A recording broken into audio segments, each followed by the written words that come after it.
started, just wanted to remind you all that everybody is muted. If you would prefer to be unmuted, just let me know and I can do that. We mute everyone just to eliminate the background noise, but we really do want your questions and encourage as much participation and collaboration as possible. So at any time you have a question, I can unmute you or type it into your chat feature on the GoToWebinar column, and I'll be able to communicate with you. And we'll try to repeat the questions if any affiliates are asking, so other affiliates can share that as well. And thank you. Someone said they liked pictures of my kids. Sorry about that. But thank you. But thank you. Okay, so we'll get started. We have the agenda here. We have a pretty packed schedule, and we have a lot of exciting things to talk about. So I know Amy sent around the agenda. Hopefully everybody has had a chance to look at that, but we're going to dive right in and talk a little bit about our renewals that did go out last month, or last week, a few weeks ago. Maureen? Yes, just wanted to walk you through, and we have a wonderful tutorial that Tahara and John have put together that we'll go through in a couple of minutes.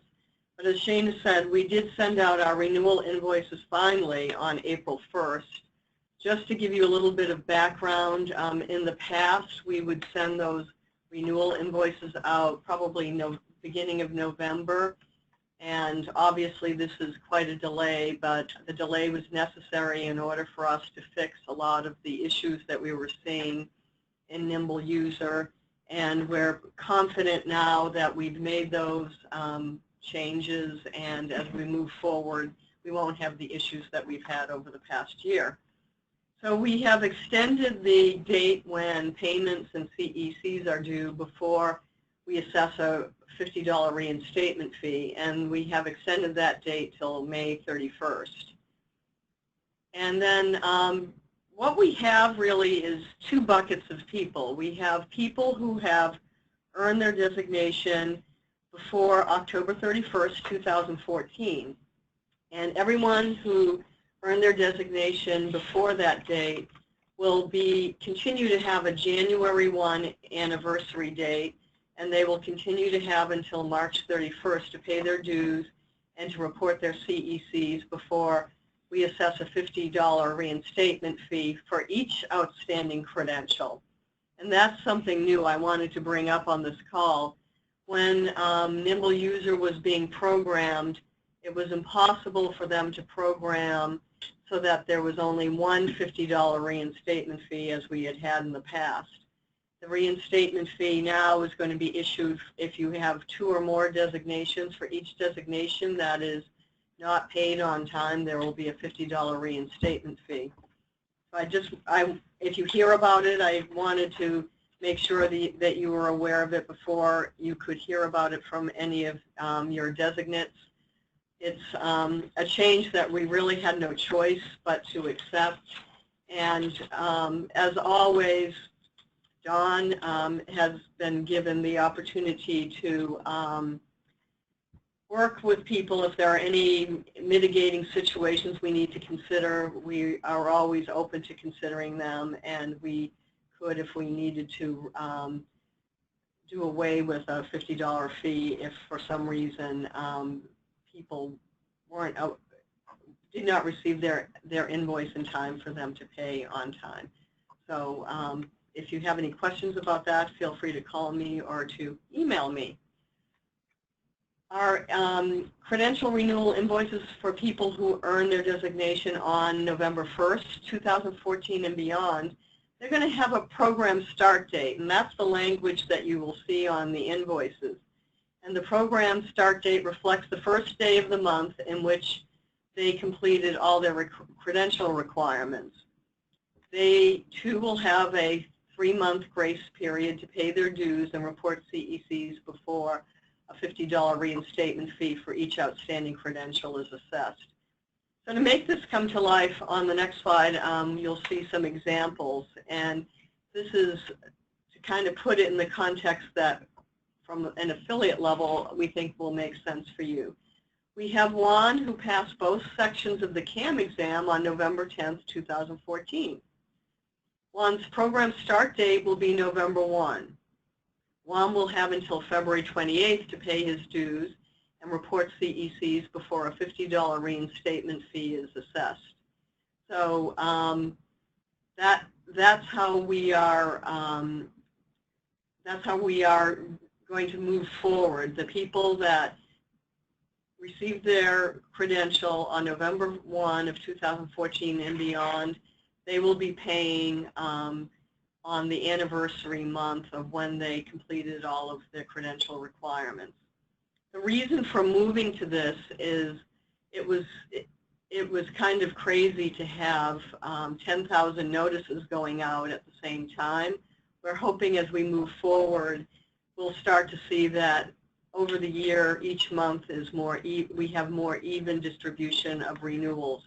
That's great for cash flow at NAAEI, as well as to manage the job that Dawn has to respond to all the inquiries, phone calls, and emails. If we can spread that out so that she's not getting them all in like 1 hour, which is what happens now. The first hour after the email goes out, she has probably hundreds of inquiries. So we're hoping that we can distribute that work better. Another example is Whitney. She passed her NALP market survey on March 25th, 2015, and her NALP exam on April 2nd, 2015. Because of the last requirement being completed on April 2nd, her program start date is going to be April 1. And Whitney will have until July 31st to pay her dues and report her CECs before a $50 reinstatement fee is assessed. So those are some illustrations of our new renewal process, and we wanted to make it even more understandable for our credential holders. So fortunately, with Tahira's skills in developing some just-in-time online training, she and Dawn have been working hard to put together a video that we're going to show you. And this will be available on our website. It will be a link that we'll send out with invoices. When people email Dawn, they will get a return email, and this link will be available to them so that they could watch this brief video and understand what they need to do. And I'm going to pass it over to Shana to show the video. Sure. So I'm going to pass it to Tahira, but while I pass it to her, I'm going to just, Tahira, are you on? Let's see. We're going to I see am. if technology is on our side today. We have a couple of questions, which are great questions. What happens when someone has 2 designations at 2 different times? Dawn, you're going to have to help me here. From what I understand, they're going to be receiving 2 separate invoices. Is that correct? Yes, they will receive 2 separate invoices. But when they receive can you hear me, Will? Yes, we can hear you. Okay. They will receive 2 separate invoices for the renewals if they are renewing on different program dates. If they're anniversary program dates. Thank you, Dawn. So for someone that may have had their NALP designation before that October 31st, 2014 date, they would still be on that January 1 date for their NALP designation. But if they earned their CAM designation in 2015, then they would receive an invoice for CAM on the anniversary of their program start date. So we have a few more questions, and I'm just going to hold those and have Tahira show the video, and then we'll go back to the questions again. Can everyone see my screen? Yeah. Perfect.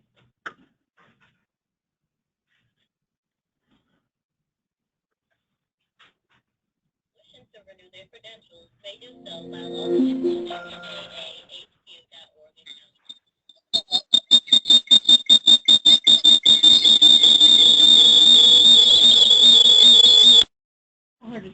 Hey, Tahira? Yes. Turn your microphone off. Or turn your, it's picking up double audio, so turn your speaker off if you have your phone on. That's better. Try that again.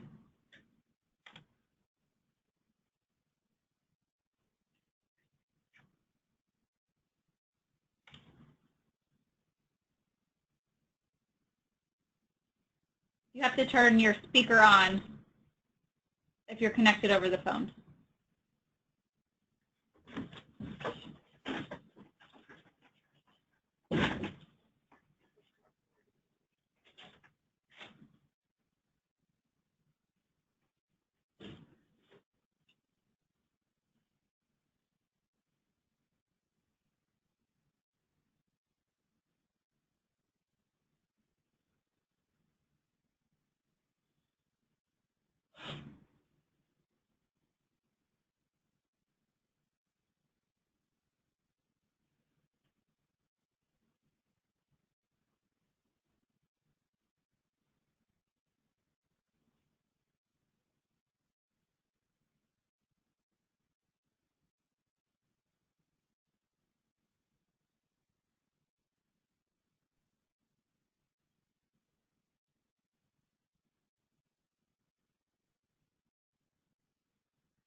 Okay, we're working on it. Did you hear me speaking? No. Okay, so they had lost audio. They're going to call in over the phone, and then they're going to restart the video.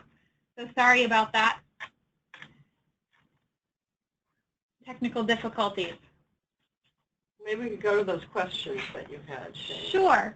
A couple of questions. How will CECs work if they have two different designations, because they can use some of the same CECs for both credentials? So that's correct. They'll be stored in our system, and we'll understand. Don, if you're here. Don, can you hear us? Yes. Did you hear that question? No, I did not. Okay, so there are two. If individuals have two separate credentials, how can they use their CECs for those two credentials if they're at different periods of time? Once the CECs are entered the first time, then it will accept the CECs for both designations, even if the designation renewal time period are at different times. Okay, great. Thank you. All right, so try your video again, if you wouldn't mind starting it from the beginning, and see if this works for technology today. Now we discuss how to submit AO2.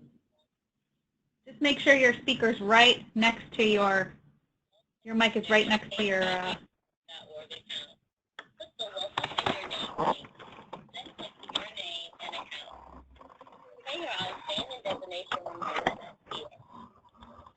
Click select out of the balance amount for your renewal. When you click the select button, it should turn green and a check mark will appear. The balance amount will show under payment total.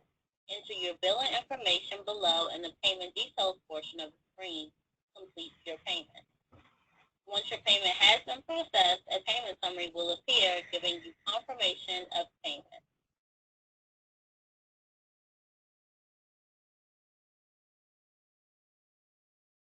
Now we'll discuss how to view your CECs and submit online. On your account, click the Education Dashboard icon. You will be able to view the status of your current program. Click the blue View button to review the amount of CECs you owe. Click the Report CEC button to submit the necessary CEC. Please complete the Education Detail Reporting form by filling in the amount of CECs you are reporting.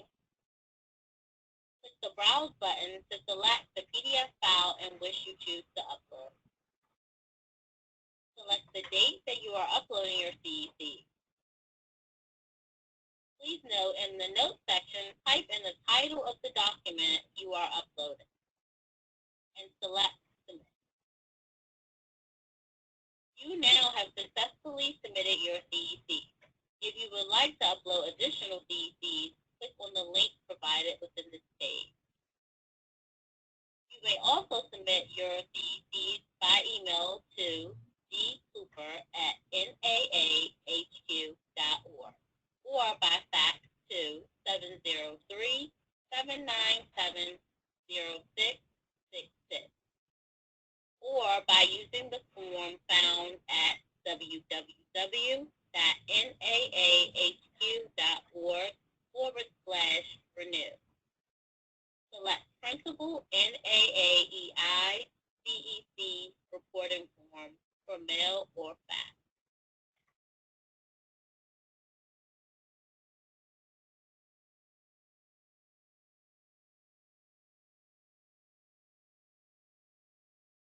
If you have questions about what counts as a CEC, click on the second bullet under Continuing Education Credits on the Renew page. In 7 to 10 business days, you should receive an email confirming whether your CECs have been approved or denied.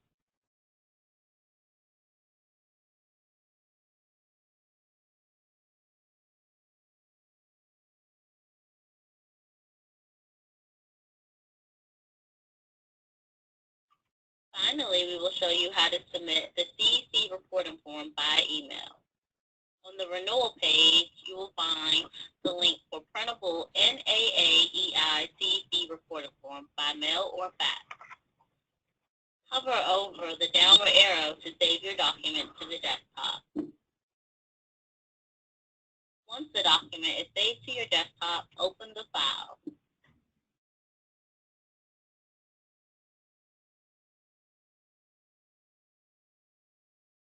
Please be sure to enter your full name, your NAA user ID,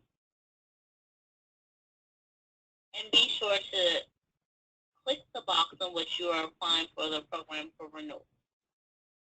Also be sure to include the affiliate, the title of the program, the number of hours, and the date you received.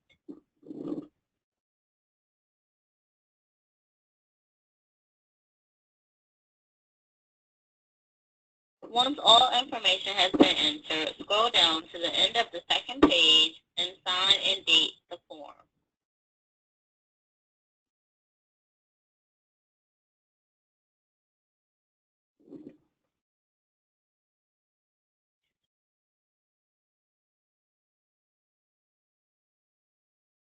Once you have entered your signature, select File, Send File, and attach to email to submit via email. In the to line, be sure to include dcooper@naahq.org.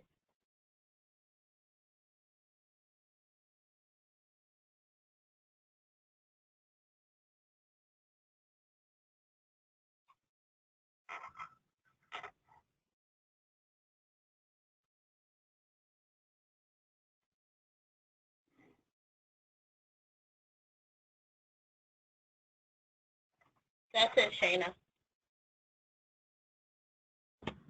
Thank you so much. I'm going to take controls back, and hopefully you guys will still be there.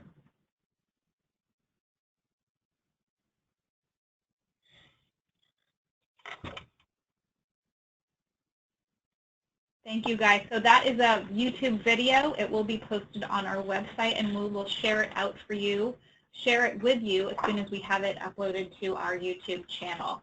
And it's a good way for you to share it with any of your credential holders. If they have questions about uploading their CECs or anything else, feel free to share that with them or even post it on your website. Before we move on to another topic, we have a lot of questions about some CECs. So we had one about anniversary date and CEC, so I'll read the question. So if you earn a designation on October 12th, 2015, your anniversary date is October 1st, 2015, and your CECs and dues are due 3 months later on January 1st, 2016, question mark. Do they not get a 1-year period that they are not due? I sent out an email last, I think it was Thursday or Friday, where we discussed that. In the past, we had a challenge because people would receive their invoice the following January. So if you earned your CAM, let's say, in January of 2013, you would receive an invoice to pay your dues probably November of 2014, and you would have to pay your dues with the grace period, it would be by March 31st, 2015.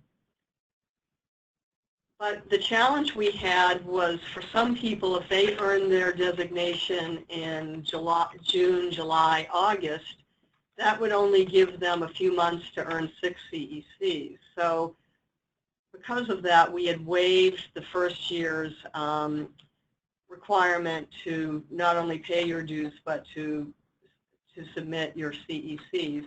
Now with this new anniversary date, everyone's going to have 12 months, actually 12 months plus 3, 15 months to earn their CECs. So there really is no one that's going to be shortchanged like we had before with our old renewal policies. So that is why we are requiring CECs be reported that first year, because everyone has up to 15 months in order to take the courses and to report their CECs. So that was a change that was instituted when we went to this new system where we're going by anniversary dates rather than that January 1 calendar day. Great, thank you. Another question, so they no longer need an affiliate signature on the CEC form to confirm they attended the class. It's my understanding that they still need that signature. Dawn, do you want to clarify? That question has come to me a few times. Yes, they actually do still need the affiliate to sign the form if they are not providing a certificate showing proof that they did take the course that they said they took on the form. So yes, the affiliate still needs to sign the form, and I apologize that was not mentioned in the video. And just to remind everybody, our policy is that everyone has to submit some proof that they took these courses. So in some cases, affiliates have wanted to provide that proof to the students by issuing certificates every time they take a course through the affiliate. But in other affiliates, they just want to sign off that people have taken their courses throughout the year. So it really is up to the affiliate's preference of how they want to provide that proof to their credential holders. Great. So if you have any questions, I know there's a lot of confusion about this, just send us an email or send it in now, and we'll try to address that before the end of the webinar, knowing that if you have a question, some of your colleagues will as well. We're going to talk a little bit about the Grace Hill partnership update.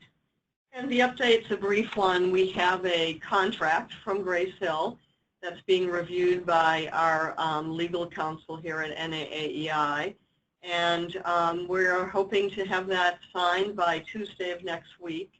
There were no surprises in the contract, which is great. Sometimes when you get to that point, you have surprises, but everything that we needed to iron out was discussed before we got to the point of drawing up the contract. So I hope that we will have that signed next week, and we have plans to meet with Grace Hill the following week and begin the process of moving all of our content over to the new Grace Hill NAAEI pay-per-view platform that we will launch at the NAA Education Conference in just a few months. Thank you, Maureen. Great. We're going to move on to advanced instructor training. This is just a quick update. Sorry, this is Kim McCrossan here. We still have availability at both AIT dates, Houston, Texas, June 1st through 3rd, and in Philadelphia, August 5th through 7th. We still have, I think we have 15 people registered for Houston and 13 people registered for Philly. So if you have any instructors that you feel would be qualified to go through these programs, please feel free to contact me, and I can help send out the registration link to your instructors. So thank you. Thank you, Kim. And of course, we have 2 CAM test prep webinars.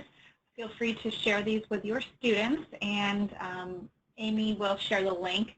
Of course, you have the link in the PowerPoint that was circulated earlier today, but we have one on April 19th at 10 and May 25th at 2. Please note that the April 19th time did change.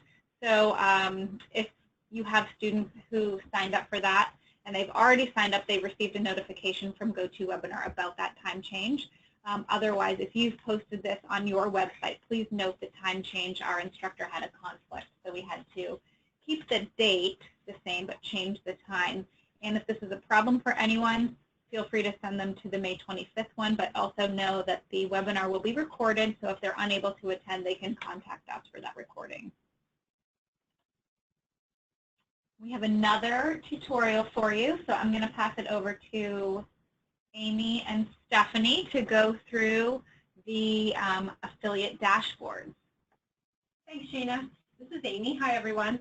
I put together this tutorial just to give a little more information about this resource we have on the website for the affiliates, to make sure that you understand the capabilities of it, and to have as a resource as you go through. I will also post this on the affiliate section of the website, and of course you're welcome to email or call Stephanie or me anytime and we can help you with it. So I'll just go through, there's just some screenshots in here to walk you through how to access it and the different reports that you can run on the dashboard.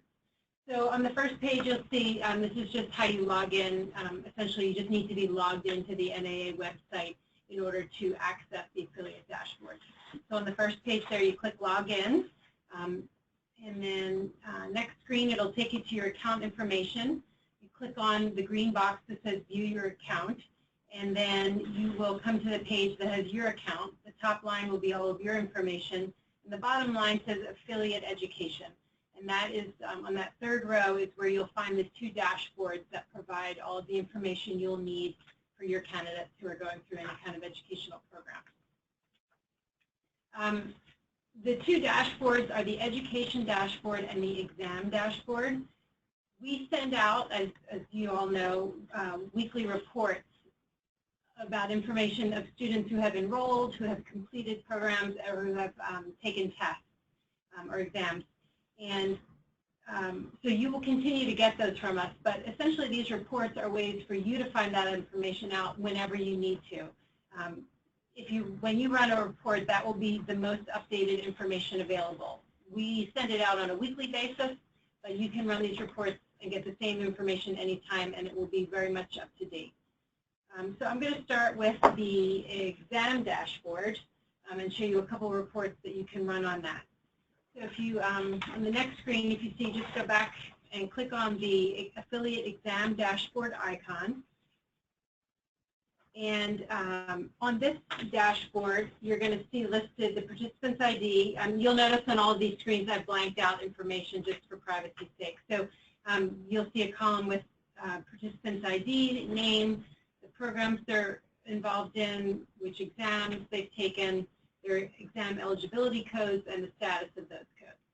So all of that information is there, and then you can run reports that will specify more directly what information you're looking for. So on the next screen, I show how to run a report to get codes for your students' exams. And if you look at the bottom of this screen, there's a screenshot that shows all of the different little boxes, and then if you follow through the numbers, it shows you which information to enter into those boxes to get the information you want. So number 1, in date enrolled, you would choose all dates. For date taken, there's a drop-down box that you can choose which, anything from 1 day to a week to a month to a specific month, if you know exactly what you're looking for. In the program filter, you would choose which program you'd like to find out the information for. And in status, you would choose pass, fail, or not taken. And then you click export.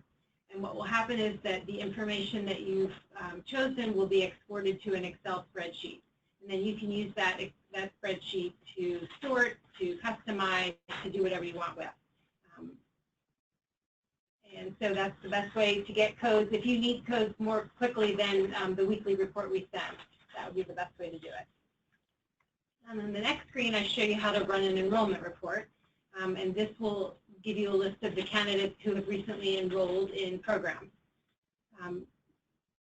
Again, the steps go through what information to fill into each box, the date that the students have enrolled. You can choose any time frame that you wish. For the program, you choose which program you would like to include. The status filter, leave that section blank, and then click export. and then you will get a list of all of the students in Excel who have recently enrolled in, and you can choose all programs or any specific program, and by date as well. So those are the two most important reports that you can run from the education dashboard. And then I'm going to show you a report that you can run from the, from the exam dashboard. Now I'll show from the education dashboard. It has similar information when you first open the screen. Click on the next line there. You get the ID, their name and affiliation, the program they're enrolled in, and the status of their enrollment. On this screen, you can search also in the first box that says search students. I put a note on the bottom here. If you're looking for a specific student to see what their status is, you should type the student's name, not their ID number. That's the best way to search. You'll also notice on the list, the first column that says ID, there's a plus sign, and I actually go through this at the end, but there's a plus sign at the beginning of each ID number. If you click on the plus sign, it will expand the information for that one student. So you'll get their email address, all of their contact information, and all of that. So that's the best way if you need more information about any participant to find that. From the education dashboard, you can run a completion report, which will show who has completed which program. And similar to the exam dashboard, you enter which dates that you like, which program you would like. Under student filter, you would choose candidate, and for the completion filter, you would choose completed if you're looking to find which students have completed which program. Click export, and once again, you'll get an Excel spreadsheet that will that you can use and customize as you need. Here on this page, it gives you an example of what it looks like when you expand that plus sign, all of the different information that you'll get about one individual participant. So I think you'll find once you get comfortable with the dashboards that there really is a lot of information that you can retrieve on your own. Of course, we're always happy to get you any information you need, but please use these as much as you can to run any reports that you need. I'm going to break a rule that I should have learned at the OJ trial. You don't ask a question that you don't know the answer to. I'm going to ask the question. If you wanted to run a report of who has not paid dues or who has not reported their CECs, so that if you have an upcoming course and you want to promote that course to people who are in need of CECs, can you do that? And if you can't, just say no, and what we can do is see if there's a way, and we can do that on another webinar. Not at this time. It's not giving us accurate information, but we're working on it with IT. Wonderful. Okay, thank you. Yeah, good question. And if you do need that report, contact us and we can run it for you. So just give us some time, knowing this is a busy time for us as well, but we can do that for you while we're working on a solution with IT. And Shana, that really segues into something I wanted to mention. As you all know, at the end of this webinar, we always run a list of all of the employees. I'm pleased to say we're all fully staffed right now, which is wonderful. But I have a request. What I've found over the past couple of weeks is that in some cases, 3 or 4 employees receive the same request, but we don't see, each employee doesn't see that other employees received the same request. So I will end up with 4 employees working on generating the same report or researching the same information. So I just have a request when sometimes you don't know who to go to, and I understand that. But if you could send the email to, you can either send it to me or to Shana, and we could send it out to the appropriate people. Or if you want to send it to multiple people, just make sure it's visible on the email so that we can coordinate and make sure we don't have 4 people looking up the same information. Because we found that over the past month or so, probably there's been a half dozen times where that was the case. So it's a small request, but it helps us to be more efficient, and it will help you get your get your information from the person that can get it for you and generate it most quickly. So if you could do that, we'd really appreciate it. Thank you, Maureen. Of course, here's our contact information. I know we can't fit on one slide anymore, so I keep going back and forth. hopefully you know where to find us. So I'm going to go back to the Q&A question, the slide, just to answer some questions that have come in. It would be helpful for a list of staff for descriptions. So I think we do have descriptions. I think, is that still a handout? Yeah. Amy, Yes. Amy will circulate that, but we will make sure to include that list of who does what on our next email with the recording of this webinar. Thank you. That's a helpful question. Another question: if there isn't a certificate for CECs for a class, will an invoice do? If an invoice works, what information is required on the invoice to prove CECs? John, I'm going to let you handle that question. Sure, Shana. So if a designate is sending in a receipt, what I do need to see on the receipt is who the course was taken with, the amount of CECs on the receipt, and the student's, the designate's name on it. And that way they don't have to have the affiliate to sign the CEC reporting form, because everything is on the receipt that I need to see to show that they did take that course. Thank you, Don. Another question has come in. Can you upload your CEC information prior to your renewal? That is a very good question. For some of the, if there's not a program available for a designate to submit their CECs, then the website will not allow them to upload those CECs. However, they can send the CECs to me in advance.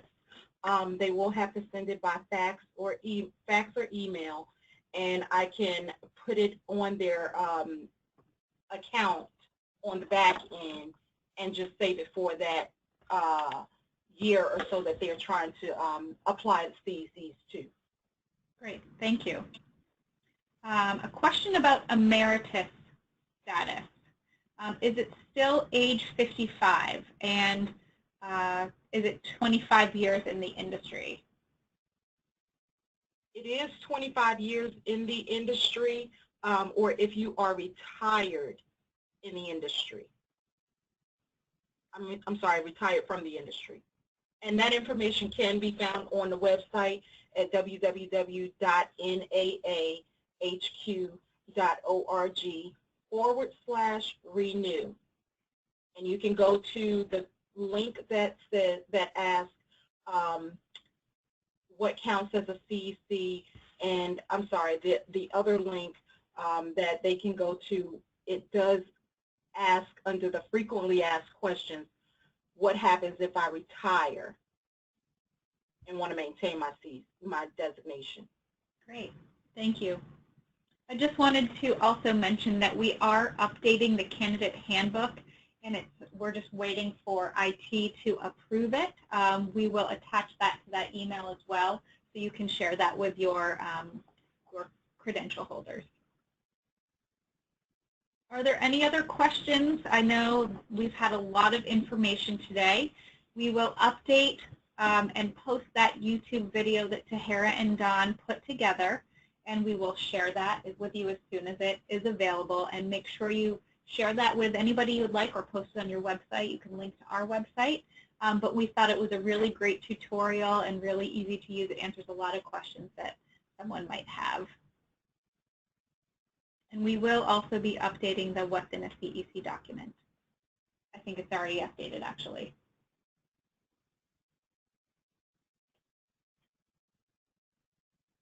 So if nobody else has any questions, we'll go ahead and end the webinar for today. Of course, feel free to contact any of us. We will share that contact information again on our screen.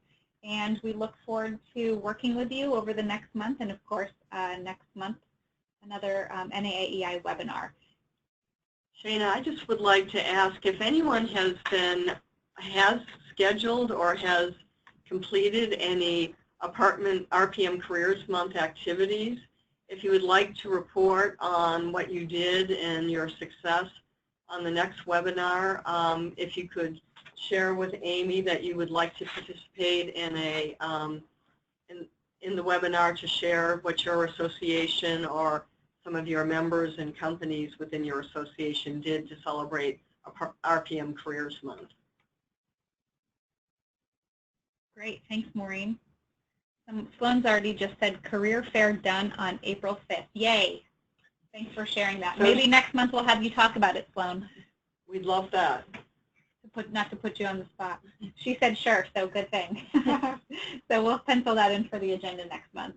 And we'd love to hear success stories or any pictures that you might have. Send them to us so we can promote it on social media. Thanks, everybody. Have a great day. Bye-bye.